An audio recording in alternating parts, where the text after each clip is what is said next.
Selamat datang di segmen analisa. Sekarang kita akan bahas adalah terkait dengan KDM ya, Gubernur dari Jawa Barat yang menjadi pro kontra di masyarakat. Ada dua hal yang sekarang sedang menjadi sorotan ya. Pertama adalah dramanya dengan Aura Cinta yang seorang remaja udah usianya hampir 20 tahun yang ada yang pro dan kontra gitu. Karena KDM dikritik kenapa sih harus melakukan kebijakan melarang wisuda dari TK sampai SMA, kemudian juga terkait dengan penggusuran. Terus juga tentang statement gubernur konten dari salah satu gubernur di Indonesia, kalau nggak salah dari gubernur Kalimantan Timur ya, kita akan bahas di sini. Nah, bagian yang pertama kita akan lihat dulu adalah orang tua dari Aura Cinta dan juga Aura Cintanya ya, yang ngerasa mereka nggak terima gitu. Kalau tahu Aura Cinta bakal dihujat se-Indonesia seperti itu, bapaknya dengan nangis bilang, saya nggak mau gitu mempertemukan Aura dengan Kang Deddy. Sebenarnya Aura itu awalnya sudah menolak, tapi saya yang maksa. Dia ngerasa bahwa sebagai bapak, dia nggak bisa berbuat apa-apa, dia nggak bisa ngebela putrinya pada saat terjadi peristiwa yang viral, yang kesannya kayaknya dipermalukan. Oke, kita dengarkan dulu bagaimana statement orang tua Aura Cinta dan juga Aura Cintanya berikut ini, teman-teman. Oh, waktu itu awalnya tuh datang ke sana kan diundang. Saya pikir bakal ngebahas tentang masalah penggusuran. Nggak taunya malah ditembak ke masalah wisuda. Dan itu tuh aku nggak ada sama sekali nggak tahu kalau misalnya topik itu bakal ke wisuda. Oke. Dihujat sampai sedemikian rupa ya tetap nggak ikhlas mas ya. Ya tetap gak ikhlas kita. Kalau suruh milih ya Mendingan nggak usah. Terus terang mendingan gak usah. Mendingan nggak Ya, usah. itu terus terang saya pribadi sebagai orang tuanya saya menyesal sekali kenapa di hari itu Aura saya bujuk untuk menemui Jadi kalau bisa di Aura bilang sama saya, Pak, kenapa tadi Papa kok nggak bela Aura gitu loh. Saya merasa kasihan. Ya, saya sebagai orang tuanya, sebagai ayahnya, kok tidak bisa menyampaikan sesuatu hanya diam di situ. Oke, ini sudah bagian romantisasi ya dari sebuah peristiwa. Tapi it's okay, kita bahas teman-teman. Di satu sisi kita lihat positifnya dulu. Positifnya ini buat Aura, aku yakin pasti tidak mudah ya menghadapi ini semua. Tapi dari sisi positifnya adalah kamu bisa melihat bahwa kamu punya orang tua yang sangat mendukung dan mencintai kamu. Biarlah sedunia ini menghujatmu, asalkan orang tua kamu sayang dan support sama kamu, aku rasa itu sudah jauh lebih daripada cukup. Lebih baik dihujat sedunia daripada dihujat oleh orang tua. Itu adalah point of view yang harus kamu sadari. Karena mungkin sekarang kamu sedang pening gitu ya, dihujat banyak netizen, itu adalah bagian positifnya. Bagian yang keduanya adalah begini ya, buat bapak ibunya Aura ya. Di usia Aura sekarang yang sudah hampir 20 tahun, aku rasa Bapak Ibu juga harus sadar dengan segala hormat. Kita bahas adalah poinnya. Poinnya kan Aura itu mengkritisi terkait dengan wisuda ya, terkait dengan wisuda SMA-nya yang dinilai bahwa harusnya kenapa sih dilarang? Kita kan juga pengen merasakan wisuda. Anggap saja banyak yang pro dengan statement tersebut. Iya betul juga dong, kan SMA itu adalah momentum yang sangat penting bagi banyak siswa karena peralihan dari remaja ke dewasa, pengenlah perpisahan. Betul, semuanya itu boleh Pak Ibu, tetapi sekali lagi kalau aku lihat ya, aku juga nggak begitu ngefans sebenarnya sama Kang Deddy ya, ini lebih ke bahas topik permasalahannya. Kang Deddy itu adalah gubernur Jawa Barat ya, posisinya. Jawa Barat itu termasuk, mohon maaf sekali, kategorinya dalam BPS itu masih banyak masyarakat yang berada di bawah garis kemiskinan. Bahkan Jawa Barat kan merupakan penduduk terbanyak di Indonesia dan banyak sekali yang kategorinya di kelas bawah. Banyak kok orang-orang juga yang ngerasa senang dengan kebijakannya KDM, tidak boleh lagi wisuda, tidak boleh lagi study tour, itu ngebantu perekonomian. Dan aku yakin untuk mental health-nya si Aura itu nggak bakal terganggu kalau tidak melakukan yang namanya seremoni doang gitu. Karena hidup itu nggak akan saat kita nanti tua gitu ya, yang akan kita ingat-ingat itu bukan seremoni kita wisuda SMA atau kita nongkrong di kafe termahal apa, bukan. Tapi pada saat kita tua nanti, aku yakin banget ngelihat dari orang-orang yang sudah senior, mereka tuh mengingat-ingat adalah momentum kebersamaan bersama orang-orang yang mereka sayangi. Jadi, mudah-mudahan Bapak Ibu jangan atas nama kasih sayang lantas mengiyakan semua hal yang memang itu adalah sesuatu hal yang tidak tepat. Ini point of view yang menurut aku harus dilihat juga sudut pandangnya. Untuk Aura, aku lihat juga sebenarnya gini ya, Aura kamu termasuk anak yang punya kemampuan komunikasi yang baik. Kamu bisa menyampaikan poin-poin dengan meyakinkan. Mungkin karena kamu seorang model ya katanya dan juga seorang pemain sinetron. Jadi kamu tuh intonasi vokalnya bagus, ekspresinya bagus. Makanya gak heran waktu kamu ngebuat video pertama kali di depan rumah kamu yang digusur itu kan langsung viral. Banyak yang mendukung kamu, kasihan banget ya.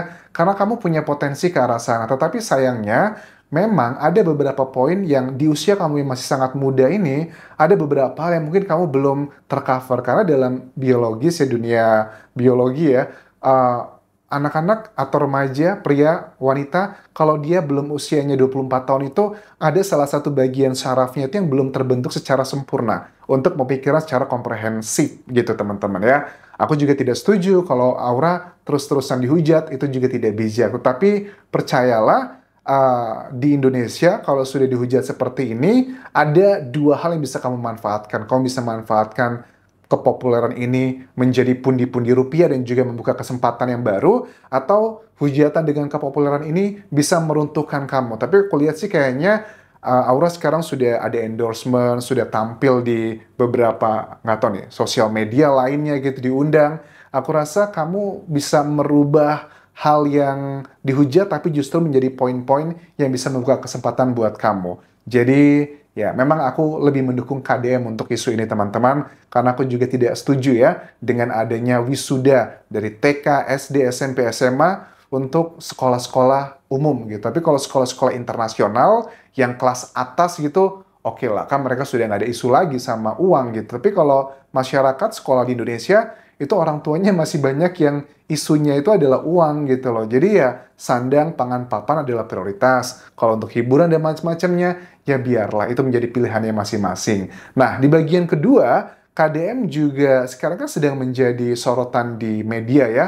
Nggak cuma Gubernur Kalimantan Timur ya, kalau nggak salah, yang nyeletuk bercanda sih aku lihat pada saat rapat dengan anggota DPR itu menyebutkan gubernur konten. Aku lihat itu bercanda doang, cuman karena bercandanya dinilai tidak pas, makanya netizen banyak yang menyerang gubernur tersebut beserta istrinya, foto-fotonya kan yang katanya istrinya selalu pakai mahkota dan sebagainya, itu banyak sekali dirujak sama netizen. Ya kita nggak bisa mengontrol bagian tersebut. Tetapi KDM itu memberikan klarifikasi yang menurut aku sangat bijak ya. Dia menyatakan bahwa niatnya itu baik kok, nggak untuk menghina. Ini salah satu poin terkait dengan isu gubernur konten tersebut.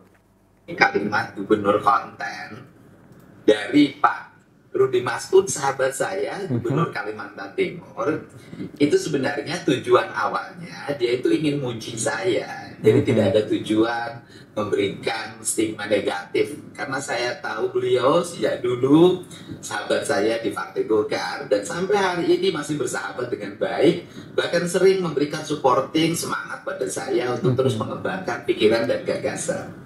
Jadi kalimat awalnya begini, Kang Deddy gubernur kontennya top, tujuannya adalah konten-konten Kang Deddy itu top sebagai gubernur.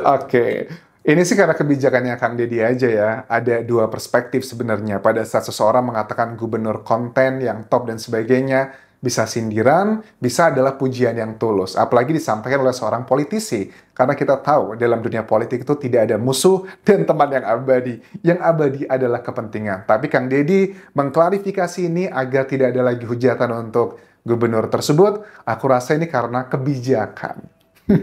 Lanjut lagi. Jadi bukan tujuannya menyatakan bahwa saya gubernur konten. Sebenarnya itu. Jadi sehingga waktu itu saya jawab, nggak apa-apa, saya jadi gubernur konten, tapi kontennya menurunkan biaya iklan dari. Nah, ini blunder juga, menurunkan biaya iklan dari promosi gitu ya di pemerintah Jawa Barat. Ini promosi apa sih maksudnya? Gini teman-teman, karena aku dulu seorang wartawan ya di Indonesia ya. Jadi dulu tuh ada wartawan-wartawan di Indonesia itu mereka punya apa kayak posko-posko gitu, mungkin di wartawan lokal gitu. Misalnya media A itu kamu akan mengikuti kegiatannya Pak Gubernur, media B akan mengikuti kegiatannya Pak Bupati, Wali Kota. Mereka akan diplot di situ selama setahun, itu jatuhnya adalah kerjasama. Akan ada sekian ratus juta kontrak setahun, atau bahkan miliar setahun.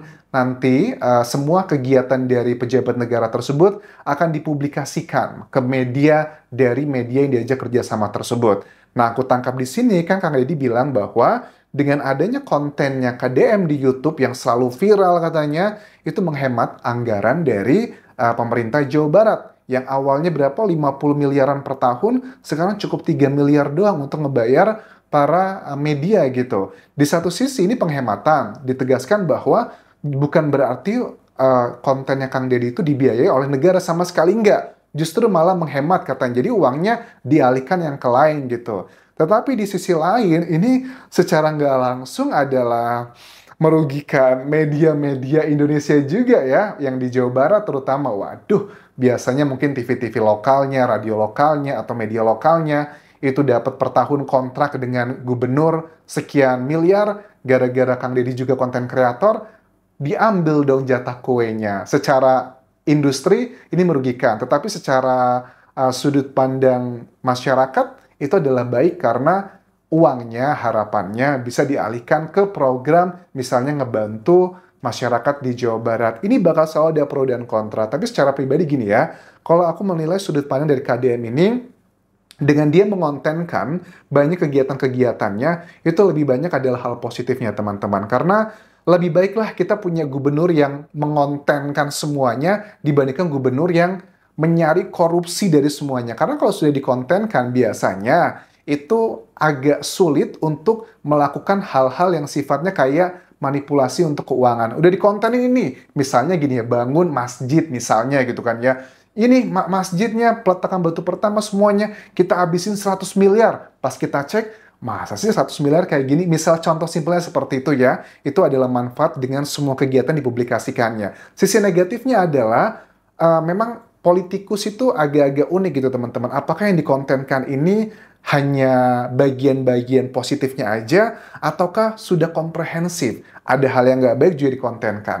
Ya, biarlah waktu yang membuktikan, karena banyak pengamat juga yang mengatakan bahwa Kang Deddy ini sedang menuju untuk RI1. Wah, sama nih kayak dulu gubernur sebelumnya juga digadang-gadang akan menjadi calon berat di Capres mendatang, tapi kan ternyata sekarang tersandung kasus. Menurut aku, ada banyak hal yang nggak bisa kita kontrol, tapi paling nggak kita lihat yang sekarang aja sih. Dan sekarang aku menilai dengan Kang Deddy mengontenkan semuanya, ada hal positif yang jauh lebih banyak dibandingkan dengan kemudorotannya. Kalau menurut kalian seperti apa? Silahkan tinggalkan di kolom komentar video ini. Sampai jumpa semuanya. Tinggalkan like dan juga subscribe channel YouTube ini. Bye.